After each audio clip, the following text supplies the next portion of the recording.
জীবনে না পাওয়ার কষ্ট কেমন করে হালকা করতে পারি, কেমন করে এটাকে ছোট করতে পারি, কষ্টের লেভেলটা কেমন করে কমাতে পারি, এটা জানার দরকার আছে না নাই? মানুষের জীবনের সবচেয়ে বড় তিতা সত্য কথা হচ্ছে যে মানুষ এটা খুব সহজে পেয়ে যায়, এটার মূল্যায়ন সে করতে চায় না। আর যেটা সে পায় নাই, যোগ্য ছিল না তার, তবুও সে এটার প্রতি মায়া কমাতে পারে না। এটা মানুষের জীবনের সবচেয়ে বড় তিতা সত্য কথা।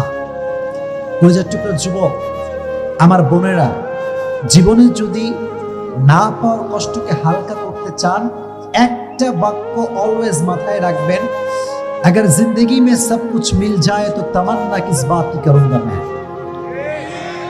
জীবনে যদি সব কিছুই পেয়ে যাই, তাহলে আশা বলতে তো কিছু থাকবে না। জীবনে বাঁচতে হলে একটা আশার দরকার আছে না নাই? জীবনে থাকার জন্য, বেঁচে থাকার জন্য প্রত্যেকটা ধাপে ধাপে রবের উপরে একটা ভরসার দরকার আছে না নাই?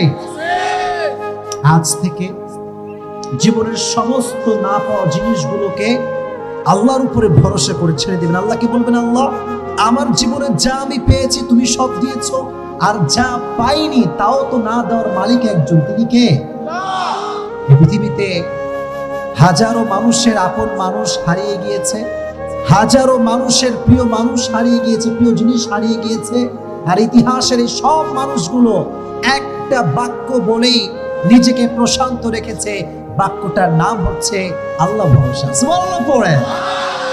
আচ্ছা বলেন, সব বিষয়ে একটা বাক্য বলবো, আল্লাহ ভরসা।